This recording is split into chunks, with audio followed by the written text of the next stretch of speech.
I've been warning over and over again, particularly those people who don't like Donald Trump, that the war on America by the Democrat Party that hates this country is not just focused on Donald Trump. Of course they want to destroy Donald Trump. They want to make an example out of him. But they want to make an example out of all of you. All of you. Did you see where the special so-called Georgia grand jury recommended indicting Senators Lindsey Graham, David Perdue, and Kelly Loeffler? Did you see that? This is a big story. Now, they weren't indicted, but they could have easily been indicted. That case in Georgia, that would have meant that 22 people indicted, all Republicans, federal Republicans, state Republicans, local Republicans, for the crime of vigorously trying to win the election in 2020. None of those people committed a single offense. Not one. Fake electors. They're not fake electors. Our history tells us what was done. In a close election, you have a party. In a close election, you have a party that's behind by a few thousand votes, and that's all it was. And that's all it was. Sending their own electors. You want to know why? Because if they don't send their own electors, and they win, they have no electors to be counted.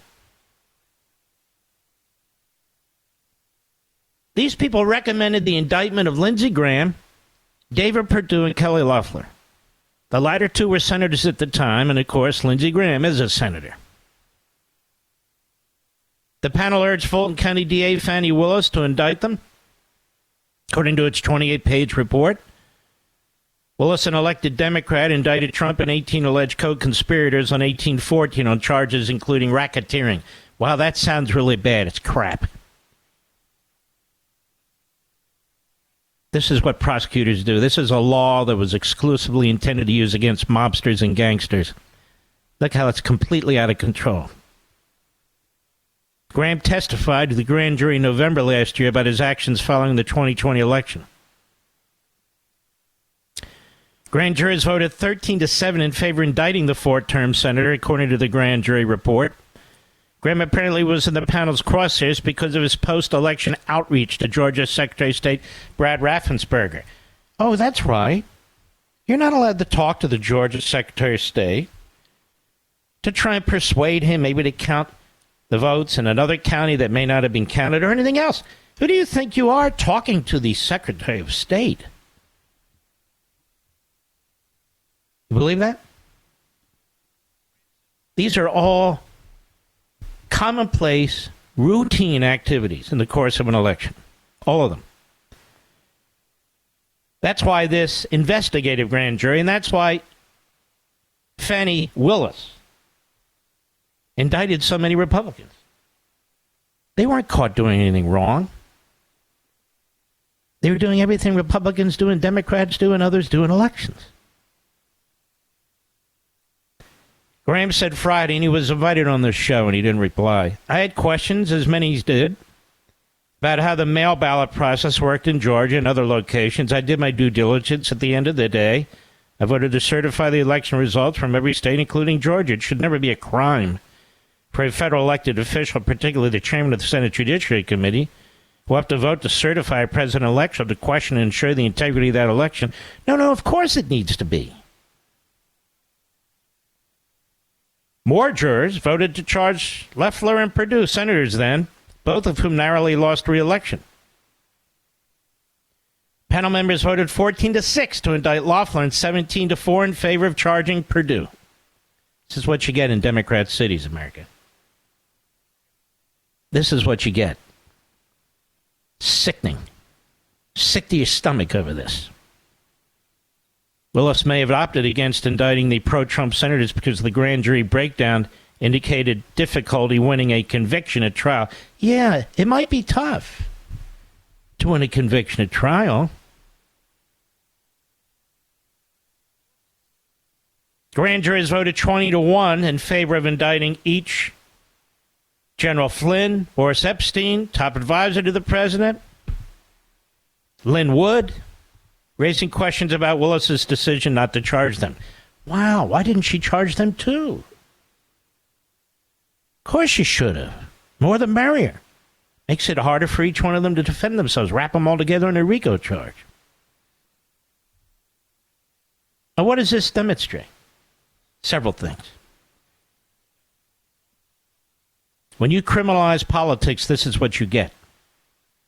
And I hear people say, the Democrats don't know what they're doing here because the Republicans will respond. They'll do this one day. No, they won't. They'll never do it. They're too friggin' gutless. There's not a DA in America that will take this disgusting Stalinist indictment and all these charges and apply it anywhere, any Republican area in the nation. Not one has.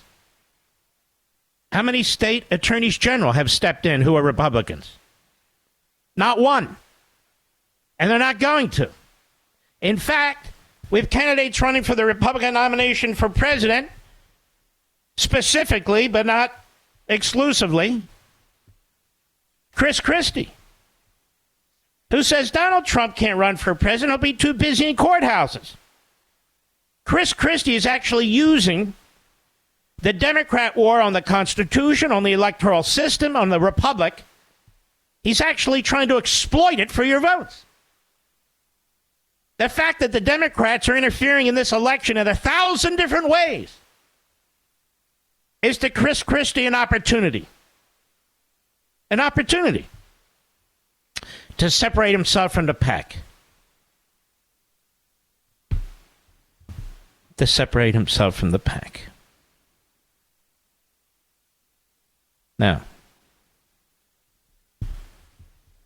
what do you think the founders of the country would say about all this?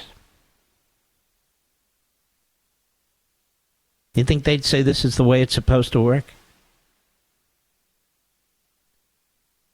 Now, when we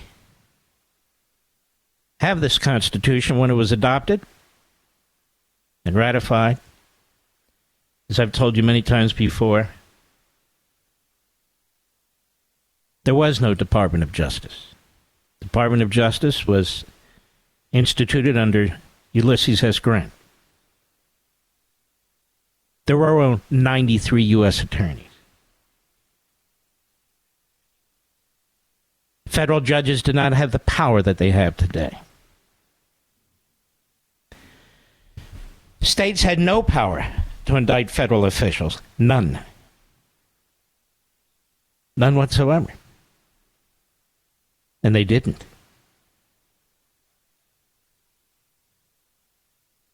This is a war on the country, and this is a war on the republic. There's no question that Fani Willis colluded with Jack Smith in Washington. There's no question that Judge Tanya Chutkan colluded with the Democrat Party hack judge in the Manhattan case when she was setting the date for the trial.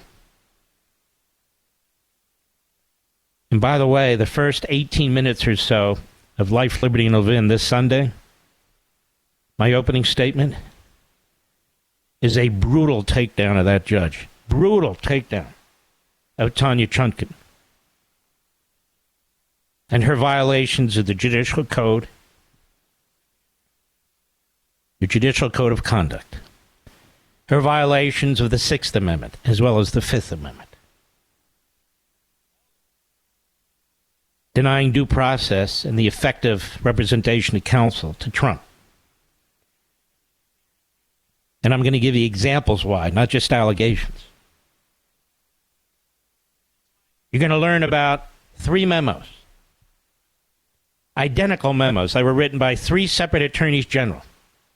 Michael Mukasey, Republican. Eric Holder, Democrat. Loretta Lynch, Democrat. All of which directed federal prosecutors to make 100% certain they don't interfere in campaigns and elections. With the timing of indictments and investigations. I guess that doesn't apply to Donald Trump or to any Republican at this point. We have in the Constitution what's called a right to a speedy trial. That right doesn't exist for the convenience of the judge. That right doesn't exist for the convenience of the prosecutor at the Department of Justice. It's in the Bill of Rights, the Bill of Your Rights. That exists because the framers remember the days when they were colonists and the crown would throw them in prison for years without any trial, even without a charge. Well, this Judge Chutkan says that we need to have a speedy trial because the public deserves it. When this judge picks March 4th, after consulting with the judge in Manhattan, so already drew a conclusion she didn't need a hearing, the day before the Republican Super Tuesday elections, she sought to do maximum damage. When this Judge Chutkan jumped the line, she was the second federal case to undermine the scheduling and the trial date of the first federal case with Judge Cannon in Florida. She did so purposely. Why? Why? First of all, defense counsel would not have time to go through 12.8 million pages of documents in 5 months. That's never happened in federal charging history. Department of Justice couldn't even come up with a single example in relatively minor cases. You also hear from David Schoen, this fantastic civil rights and criminal defense attorney, who others are now using, but used to be on my show. He'll be on it again. That he has a case in front of Chutkan, Mr. Producer, that's been sitting there for 3 years. 3 years. But she's in a hurry now. Because she wants this phony Washington, D.C. jury made up almost exclusively of Trump-hating Democrats to convict Trump at least on one charge. So Chris Christie and the Rhinos and Wall Street Journal editorial page, Andy McCarthy and National Review and the others, they can go on and tell us that Trump is now a convicted felon running for president. We can't have that. They play into the worst that's taking place in this country, rather than standing up and condemning it. But it's not just Trump. It's Lindsey Graham, 2 former Republican senators.